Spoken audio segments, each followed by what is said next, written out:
नमस्कार प्यारे बच्चों। आज हम भारत के संसाधन के अंतर्गत भारत के वन और वन्य प्राणियों के बारे में चर्चा करेंगे। साथ ही हम इनकी उपयोगिता और संरक्षण के विषय में भी विस्तृत चर्चा करेंगे। भूतल का वह विस्तृत क्षेत्र जिसमें प्राकृतिक वनस्पति के रूप में वृक्षों की प्रधानता है, वन कहलाते हैं। वन प्रकृति की अमूल्य देन है। यह महत्वपूर्ण प्राकृतिक संसाधन है। ऐसा अनुमान है कि प्रारंभ में पृथ्वी का 1/4 भाग अर्थात 25% भाग वनों से ढका हुआ था, किंतु मानव विकास के साथ खेती, आवास तथा कल कारखानों के लिए भूमि प्राप्त करने हेतु वनों की बड़े पैमाने पर कटाई कर दी गई। फलस्वरूप अब पृथ्वी के केवल 15% भाग पर ही वन पाए जाते हैं। प्राकृतिक वनस्पति किसी स्थान की स्थिति, जलवायु तथा वहाँ पाई जाने वाली मिट्टी पर निर्भर करती है। स्थिति, जलवायु तथा मिट्टी की परिस्थितियाँ एक समान न पाए जाने के कारण प्राकृतिक वनस्पति के वितरण में काफ़ी विभिन्नता है। भारत में जलवायु की विविधता एवं धरातलीय असमानताओं के कारण विभिन्न प्रकार के वन पाए जाते हैं। वनों की इतनी विविधता विश्व के किसी अन्य देश में नहीं मिलती है। भारतीय वनस्पति सर्वेक्षण के अनुसार हमारे देश में पेड़ पौधों की लगभग 47,000 प्रजातियां हैं। 5,000 प्रजातियां तो ऐसी हैं जो केवल भारत में ही मिलती है। वितरण के आधार पर भारतीय वनों के निम्नलिखित प्रकार हैं। पहला, उष्णकटिबंधीय सदाबहार वन। दूसरा, मानसूनी वन। तीसरा, मरुस्थलीय वन। चौथा, डेल्टाई वन। पांचवा, हिमालय पर्वतीय वन। बच्चों, इन सभी वनों के बारे में हमने पिछली कक्षा में विस्तृत अध्ययन किया है। भारतीय अर्थव्यवस्था में वनों का क्या महत्व है तथा वनों से हमें कौन कौन से लाभ प्राप्त होते हैं, उन पर अगर हम प्रकाश डालें तो हमें ज्ञात होता है कि वन एक संपत्ति है। भारत में वन संपदा देश के भौगोलिक क्षेत्रफल का 20.64% है। यह विश्व के वन क्षेत्र का 1.7% है। देश में प्रति व्यक्ति वन क्षेत्र 0.11 हेक्टेयर है। यहाँ विभिन्न प्रकार के वन पाए जाते हैं जिनका वितरण एक समान नहीं है। इन वनों में कठोर लकड़ी के वृक्ष अधिक पाए जाते हैं। Doctor P.H. चटरवक के शब्दों में वन राष्ट्रीय संपत्ति है और सभ्यता के लिए इनकी नितांत आवश्यकता है। ये केवल लकड़ी ही प्रदान नहीं करते बल्कि कई प्रकार के कच्चे माल, पशुओं के लिए चारा तथा राज्य के लिए आय भी पैदा करते हैं। इसके परोक्ष लाभ तो और भी अधिक महत्वपूर्ण हैं। प्रकृति प्रेमी बेकन ने कहा है कि वनों से हमें ऑक्सीजन, पानी, भोजन, जलवायु, भूक्षरण को रोकने की क्षमता और लकड़ी प्राप्त होती है। वृक्ष लगाना न केवल आर्थिक दृष्टि से उपयोगी है वरन पर्यावरण की शुद्धि के लिए भी आवश्यक है। भारतीय अर्थव्यवस्था के संदर्भ में वनों के महत्व को 2 भागों में बांटा जा सकता है। पहला, प्रत्यक्ष लाभ, दूसरा अप्रत्यक्ष लाभ। तो बच्चों, अब हम पहले वनों से होने वाले प्रत्यक्ष लाभ को देखेंगे। प्रत्यक्ष लाभ के अंतर्गत पहला है लकड़ी की प्राप्ति। वनों से प्राप्त लकड़ी एक महत्वपूर्ण ईंधन है। वृक्षों से सागौन, साल, शीशम, चीड़, देवदार, आबनूस, चंदन आदि लकड़ी मिलती है। लकड़ी से फर्नीचर बनाया जाता है। सहायक उपजों की प्राप्ति। वनों से सहायक उपजों के रूप में लाख, चमड़ा, गोंद, शहद, कत्था, मोम, छाले, बांस व बेंत, जड़ी बूटियाँ व जानवरों के सींग आदि मिलते हैं। ये लाभकारी उद्योगों के आधारभूत तत्व हैं। वनों के प्रत्यक्ष लाभ के रूप में आधारभूत उद्योगों के लिए सामग्री प्राप्त होती है। उसमें वनों से प्राप्त लकड़ी, घास, सनोवर व बांस से कागज उद्योग, चीड़, स्प्रूस तथा सफ़ेद सनोवर से दिया सलाई उद्योग, लाख से लाख उद्योग, मोम से मोम उद्योग, महुआ की छालें व बबूल से गोंद, चमड़ा उद्योग, चंदन, तारपीन और केवड़ा से तेल उद्योग, जड़ी बूटियों से औषधि उद्योग विकसित हुए हैं। इसके अतिरिक्त जानवरों के लिए चारागाह। वन क्षेत्र उत्तम चारागाह स्थल हैं। वनों से जानवरों के लिए घास व पत्तियां मिलती हैं। अगला प्रत्यक्ष लाभ है रोजगार की प्राप्ति। वनों पर 7.8 करोड़ व्यक्तियों की आजीविका आश्रित है। वनों से जो कच्चे पदार्थ मिलते हैं उनसे बहुत से उद्योग चल रहे हैं और करोड़ों व्यक्तियों को रोजगार मिला हुआ है। वनों का अगला प्रत्यक्ष लाभ है विदेशी मुद्रा की प्राप्ति।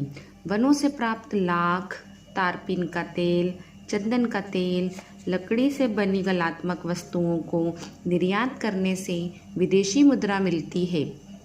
वन लघु उद्योगों में सहायक। वनों से प्राप्त वस्तुओं जैसे तेंदुपत्ता, बेंत, शहद, मोम आदि से लघु उद्योगों का विकास हुआ है। वनों के प्रत्यक्ष लाभ के अंतर्गत सरकार को राजस्व की प्राप्ति होती है।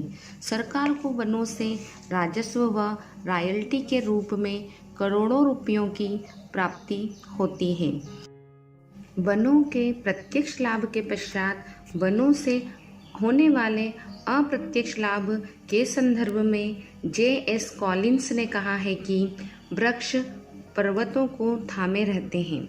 वे तूफानी वर्षा के प्रभाव को कम करते हैं, नदियों को अनुशासन में रखते हैं, झरनों को बनाए रखते हैं और पक्षियों का पोषण करते हैं। वनों के अप्रत्यक्ष लाभ निम्नलिखित है। पहला, मिट्टी के कटाव में कमी। वनों के कारण मिट्टी की ऊपरी सतह नहीं बह पाती, जिससे मिट्टी के पोषक तत्वों में कमी नहीं होती तथा मिट्टी उपजाऊ बनी रहती है। दूसरा अप्रत्यक्ष लाभ है जलवायु को सम बनाए रखना। वन हवाओं के प्रभाव को कम करते हैं। ठंडी और गर्म हवाएं वन क्षेत्र की जलवायु को समशीतोष्ण बनाए रखती हैं। तीसरा अप्रत्यक्ष लाभ है बाढ़ नियंत्रण में सहायक। वन पानी के वेग को कम कर देते हैं, बाढ़ के पानी को सोख लेते हैं। बाढ़ का पानी वन क्षेत्रों में फैलकर धीरे धीरे नदियों में चला जाता है। इससे बाढ़ नियंत्रण होता है। चौथा अप्रत्यक्ष लाभ है वन रेगिस्तान के प्रसार पर रोक लगाते हैं। सरदार पटेल ने कहा था कि यदि रेगिस्तान के बढ़ते हुए प्रसार को रोकना है और मानव सभ्यता की रक्षा करनी है तो वन संपदा के क्षय को अवश्य रोकना होगा। वृक्षारोपण से रेगिस्तान का प्रसार रुकता है। वनों का अप्रत्यक्ष लाभ है वर्षा में सहायक होना। वनों को वर्षा का संचालक कहा जाता है। वन बादल को अपनी ओर आकर्षित करते हैं, जिससे वर्षा होती है। वनों का अगला अप्रत्यक्ष लाभ है जल स्तर में वृद्धि। वन देश के कुओं, तालाबों, नदियों, झरनों आदि में पानी का स्तर बढ़ा देते हैं, जिससे इसमें पानी बना रहता है। वनों से होने वाला अप्रत्यक्ष लाभ अगला है भूमि की उर्वरा शक्ति में वृद्धि। पेड़ पौधों की पत्तियां वन क्षेत्रों में गिरती हैं और सड़ गलकर भूमि की उर्वरा शक्ति में वृद्धि करती है। अगला है ऑक्सीजन की मात्रा पर प्रभाव। वन ऑक्सीजन की मात्रा बढ़ाने में सहायक होते हैं। यदि वृक्षों के कटाव की वर्तमान स्थिति बनी रही तो वातावरण में ऑक्सीजन की कमी हो जाएगी। ऑक्सीजन के अभाव में मानव समुदाय संकट में पड़ जाएगा। इसीलिए वृक्षारोपण को प्रोत्साहन दिया जाना चाहिए। वनों से होने वाला अगला अप्रत्यक्ष लाभ है प्राकृतिक सौंदर्य। वनों से देश के प्राकृतिक सौंदर्य में वृद्धि होती है। वन देशी तथा विदेशी सैलानियों को आकर्षित करते हैं। आइए अब हम एक नज़र डालते हैं वन संसाधन की मुख्य समस्याओं पर। वनों का क्षेत्रफल कम होना, वनों का ऊंचे पहाड़ों पर होना, वनों का असमान वितरण, परिवहन संबंधी कठिनाइयाँ, परंपरागत तकनीक, शहरीकरण से वनों की समाप्ति, वन में लगने वाली आग। भारत में वनों का संरक्षण। भारत में ब्रिटिश सरकार ने 1894 में वन नीति अपनाई थी, जिसके अनुसार वनों की देखरेख एवं विकास हेतु हर राज्य में वन विभाग की स्थापना की गई। इस नीति के दो मुख्य उद्देश्य थे, राजस्व की प्राप्ति और वनों का संरक्षण। पहला, स्वतंत्रता प्राप्ति के पश्चात सरकार ने 1950 में एक केंद्रीय वन बोर्ड की स्थापना की। वनों के संबंध में नवीन नीति बनाई गई। इसकी 4 मुख्य बातें थीं। पहली, वनों के क्षेत्रफल को बढ़ाकर 33.3% करना। दूसरी, नए वनों को लगाना। तीसरी, वनों को सुरक्षित करना। और चौथी, वनों के संबंध में अनुसंधान करना। 7 दिसंबर 1988 को नवीन वन नीति घोषित की गई, जिसके 3 लक्ष्य थे। पहला, पर्यावरण में स्थिरता लाना। दूसरा, जीव जंतुओं तथा वनस्पति जैसी प्राकृतिक धरोहर का संरक्षण करना। तीसरा, लोगों की बुनियादी ज़रूरतें पूरी करना। इस वन नीति की मुख्य बातें निम्न थी। पहला, पहाड़ी घाटियों व नदियों के जल ग्रहण क्षेत्रों में वन बढ़ाए जाएं। दूसरा, जंगलों पर आदिवासियों और गरीबों के पारंपरिक हक बरकरार रखे जाएं। तीसरा, वनों की उत्पादकता बढ़ाने पर ध्यान दिया जाए। चौथा, वर्तमान वनों को कटाई से बचाया जाए और पर्यावरण संतुलन बनाए रखा जाए। पांचवा, उद्योगों को रियायती दर पर वन उत्पाद प्राप्त करने पर रोक लगाई जाए। छठा, ग्रामीण और कुटीर उद्योगों को छोड़कर वन पर आधारित उद्योगों को इजाज़त न दी जाए। सातवां, ग्रामीण व आदिवासी इलाकों के लोगों को ईंधन, चारा, छोटी इमारती लकड़ी की पूर्ति पर ध्यान दिया जाए। वर्ष 1988 की घोषित राष्ट्रीय वन नीति को क्रियाशील बनाने के लिए 1999 में एक 20 वर्षीय राष्ट्रीय वानिकी कार्य योजना लागू की गई, जिसके अंतर्गत वन विकास के लिए निम्न कार्य भी किए जा रहे हैं। पहला, केंद्रीय वन आयोग की स्थापना। केंद्र सरकार ने 1965 में केंद्रीय वन आयोग की स्थापना की। इसका कार्य आंकड़े व सूचनाएं एकत्रित करना, तकनीकी सूचनाओं को प्रसारित करना, बाजारों का अध्ययन करना और वन विकास में लगी संस्थाओं के कार्यों को समन्वित करना है। दूसरा, भारतीय वन सर्वेक्षण संगठन। वनों में क्या क्या वस्तुएं उपलब्ध हैं, उनका पता लगाने के लिए 1971 में इस संगठन की स्थापना की गई। वन अनुसंधान संस्थान की स्थापना। देहरादून में वनों से प्राप्त वस्तुओं तथा वनों के संबंध में अनुसंधान एवं शिक्षा देने के लिए इस संस्था को स्थापित किया गया। इसके 4 क्षेत्रीय केंद्र बेंगलुरु, कोयम्बटूर, जबलपुर और बुरनोहट है। काष्ठ कला प्रशिक्षण केंद्र की स्थापना। राज्य सरकार के वन अधिकारियों एवं कर्मचारियों को लकड़ी काटने का प्रशिक्षण देने के लिए 1965 में देहरादून में काष्ठ कला प्रशिक्षण केंद्र स्थापित किया गया। वनों को संरक्षण देने के लिए राज्य वन विकास निगमों की स्थापना की गई। इसके अंतर्गत राज्यों में वनों की कटाई को ठेके पर देने की प्रथा पर रोक लगाई गई। ठेकेदारी प्रथा को समाप्त कर वनों की कटाई हेतु वाणिज्यिक वन विकास की स्थापना 19 राज्यों में की गई है। भारतीय वन प्रबंधन संस्थान की स्थापना। वन संसाधन व प्रबंधन व्यवसाय को नवीन बातों की जानकारी देने हेतु 1978 में स्वीडिश कंपनी की सहायता से भारत के अहमदाबाद में इस संस्थान की स्थापना की गई है। केंद्र सरकार ने मध्य प्रदेश के भोपाल में भारतीय वन प्रबंध संस्थान की स्थापना की है। यहाँ पर अनुसंधान व केस स्टडी के आधार पर वन प्रबंध में स्नातकोत्तर व डॉक्टरेट की उपाधि प्रदान की जाती है।